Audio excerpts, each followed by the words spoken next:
Mike, thank you so much for joining us today. For everyone with us, we have Mike McTernan from the Boys and Girls Clubs of South Africa. Mike has served as the CEO for 3 years, but he has a broad background in the NGO space, having served for more than 21 years of experience, and we're delighted to have him here with us today. So without any further ado, Mike, we want to just jump right in and ask you a couple of questions. We've been talking about events today and all the different aspects of taking someone from an event participant to a mission loyalist and a volunteer and a board member. We'd love to hear firsthand from you what you guys have as the secret sauce in Boys and Girls Clubs of South Africa. And first up, Mike, we'd love to just, can you share with us, when you think about what you guys do well when it comes to events, what comes to mind, and share with us a little bit more about the event, what that event is and what the purpose of that event is. Mm-hmm. Great. Well, thanks for having me. It's nice to be talking to you guys and to the crew watching online right now. I think one of the strengths that Boys and Girls Clubs of South Africa has got currently, or that we're working on, is we've got a couple of really good, strong board members that sit on our business development committee, and they are very much hands-on with regards to coming up with event ideas and supporting us and bringing people along. At the end of last year, we decided we wanted to do something around Christmas. We weren't really sure what that was going to look like. And one of our board members, Antoinette, she said, hey, why don't we do a cocktail event over at our offices? We've got a nice bar area. We can do an event and invite a bunch of people. So what we did is we had a nice bar set up with some cocktails. We had a reasonable presentation, PowerPoint presentation from myself. And then we just did a meet and greet for probably about an hour and a half. And it was myself and a handful of staff members, but more importantly was a number of the execs from the board were there as well. And they really worked the room, which is not always the case. Sometimes people want to sit within their own little circles and do their own thing.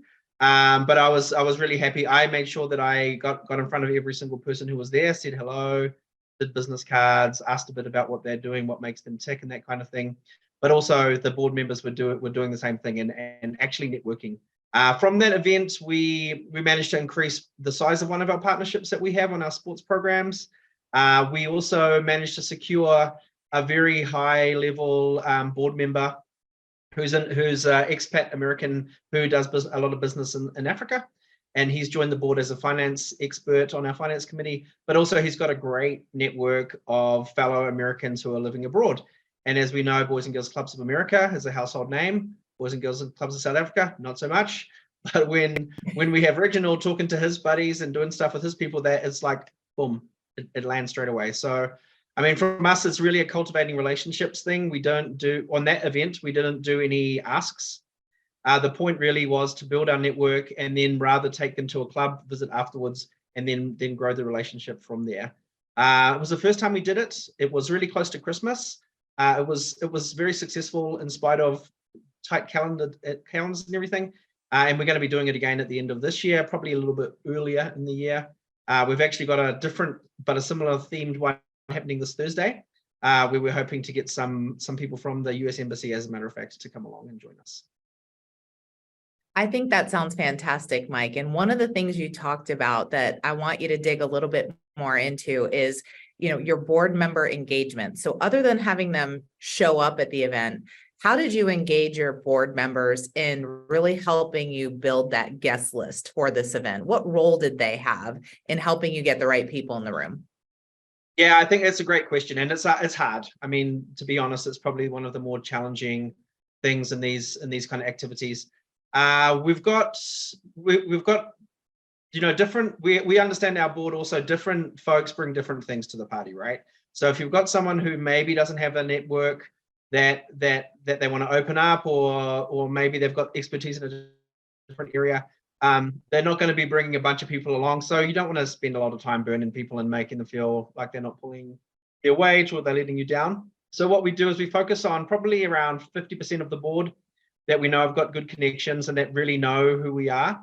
And, it's just a matter of sending out the information well in advance, making sure they've got their calendar clear, telling them the expectation is that they'll bring people in and also attend the event to host.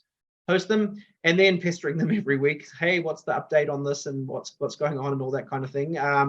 We also try and share some marketing content with them to distribute to their network as well. So we've got quite a new board member who doesn't know the organization that well, but she's super excited about promoting us.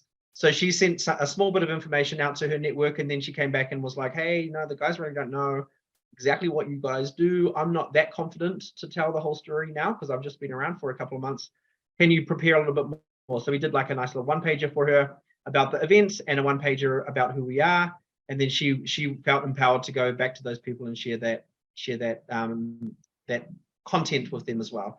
So for me, it's like, I think you need to be strategic on understanding who's bringing what, engage with them, have honest conversations with them, and let them know the purpose of it. Is it if it's going to be a cash-driven fundraising activation, bring your rich friends with their checkbook. If it's going to be a networking thing, then just bring your friends, and then we'll build the relationship from there. So that's really how we've been running our things so far. That's great. And one of the things, we're going to talk more about today, or we talked about today as well, is the opportunity to really steward those folks once they leave that event. And so you mentioned a bit earlier that you turned one into a donor, one into a board member. Like, it was a quite a fruitful sort of acquisition exercise for you. Can you talk a little bit about how you followed up with those key individuals and how you were actually able to convert them into donors and board members from that event? Yeah, so I'll get everyone's business card, and from there, we do it in South Africa. We do a lot of WhatsApping. It's a very common kind of platform. So I usually will say, hey, do you mind if I send you a WhatsApp? And then from there, I'll add them to my contacts list. Then I'll do a follow-up in the next few days. Nice to meet you. It was great talking to you. I thought you might like to do a club visit, is usually what I would propose. How's your next couple of weeks looking? Can you come and meet me in one of the clubs, and I'll show you around, and we do that. And it's like just getting dipping their toes in the water, getting them a little bit more excited, seeing the reality. And then from there, a lot of people, when you first take them to the clubs, they're like, oh my God, I was expecting 5 kids sitting in the corner, looking bored to tears. There's like 200 kids here doing crazy cool stuff. So it's really, you got to have that whole experience. And that's for me is the ideal next step, right? I get much better outcomes if I get someone from these events to come to a club than if they stick on email and they say, hey, let's do a Zoom. If it's a couple of Zoom, then one gets canceled, and I'm like, oh, this guy's probably just gonna peter off, unfortunately. So, it's about having strong communication, being engaging, letting people know you appreciate that they made the effort, and then asking, inviting them to do more and learn more about who you are is really how I approach these kind of things.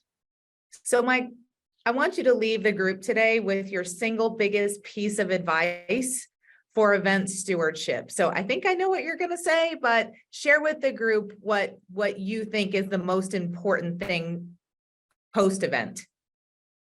Right. Yeah, I think the most important thing is to let them know that you are very thankful for them coming to the events, that you appreciate the effort that they made, and then find an opportunity for them to engage further and deepen that relationship, a club visit or something along those lines, or maybe even if they're not right there, a coffee meeting, and just further alignment, deepen engagement. But you can never say thank you too many times. I think that's great. Thank you so much for your time today, for your wealth of advice, for your wonderful examples. We're thrilled to have you in this session with us and appreciate your time. Great. Thank you very much, guys. Nice to chat. Thank you, Mike. And to that point, you can never say thank you enough. So thank you again for being with us today. Right.